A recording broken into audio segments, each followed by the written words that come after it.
But amidst all the wonders and excitement, the heart of Jesus, the Good Shepherd, saw in the apostles a need to rest.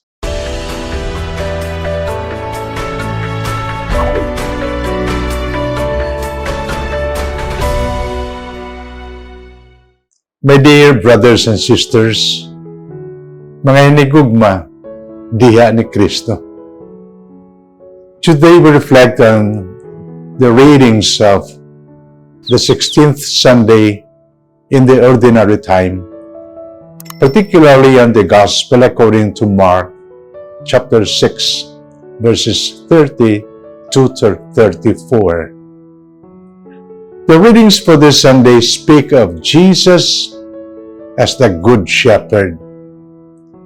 Although not explicitly compared to the Gospel of St. John, wherein Jesus said, "I am the Good Shepherd," this particular Gospel passage from St. Mark presents Jesus as the person whose heart was filled with compassion, both for the apostles who had returned from their mission and for the large crowd who were like sheep without a shepherd.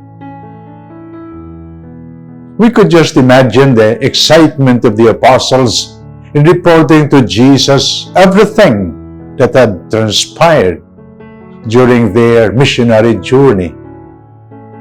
The vast number of people who listened to their preaching, the sick who were healed because of their prayers and anointing, the tormented individuals who were freed from the grips of evil's possession, and so many other marvelous deeds that they had experienced from the time Jesus sent them off two by two.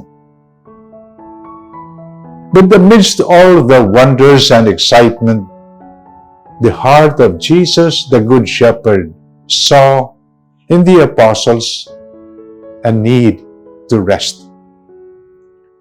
His compassionate heart, a loving, concerned, and sensitive heart, saw the need of his friends to rest and replenish their well-spent energies. And so he said, "Go off by yourselves to a remote place and have some rest." For they were already sought by the people so much so that they had no time even to eat. The apostles must have been moved by such a compassionate gesture of their beloved Master to give them time to rest.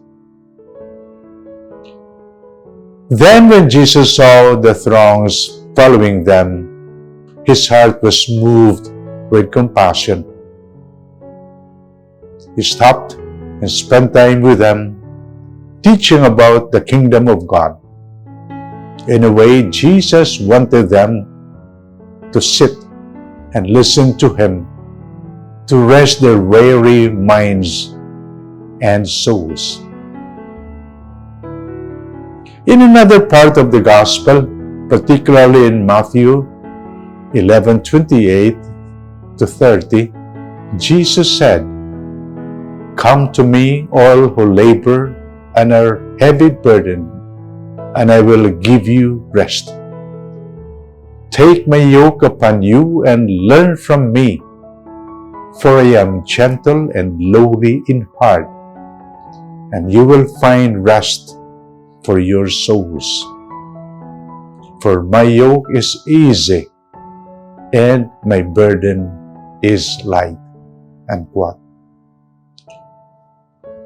Dear brothers and sisters, here we see Jesus, the Good Shepherd, inviting the apostles to rest, the people who kept on following them to rest, and all of us whose hearts are restless or weary because of the many worries and concerns that we are faced with in our respective contexts. In Jesus Christ, we have a shepherd or a shepherd's heart who understands, who listens beyond words, who gathers and welcomes the lost sheep back to his loving fold. To rest in his heart is to experience peace, love, and assurance that we are cared for immensely and unconditionally. In contrast, in the first reading, Yahweh was telling the prophet Jeremiah that he is so displeased with the shepherds at the time who mislead and drive away the sheep instead of caring for them. Hence, Yahweh said that he will soon send a king who will govern with justice and righteousness, so that this people may enjoy peace and will live in safety. On the other hand, St. Paul in his letter to the Ephesians was saying that in Christ Jesus and by his blood, those who had been alienated from God have come near and are now reconciled, and that Jesus came to proclaim peace. Through peace, rest, safety, security, happiness, and contentment cannot be found anywhere, not in power, nor in wealth, nor in popularity, nor in any whims and caprices that this world could offer. This will all the more make our hearts wander in vanity. Let us take the example of the life of St. Ignatius of Loyola, the founder of the Society of Jesus, whose 500th anniversary of conversion we celebrate this year. Ignatius came from a wealthy family. He was an ambitious soldier. He was into gambling, womanizing, and brawling. He enjoyed his life of debauchery until his legs were hit by a cannonball and a whir. It was during his convalescence, when he had nothing to do, that he started to read about the life of Christ and the life of the saints. Such readings helped him see the life of meaninglessness and vanity, and he started to turn 360 degrees, offering all of his life in pursuit of a life of holiness and service to God's people. From then on, Ignatius allowed himself to be led by the Good Shepherd, whose compassionate heart had captivated this former gallant soldier. It was only then that he found consolation, meaning, and noble purpose in his life. My dear brothers and sisters, let us place all our hopes and trust in our Lord Jesus, the Good Shepherd.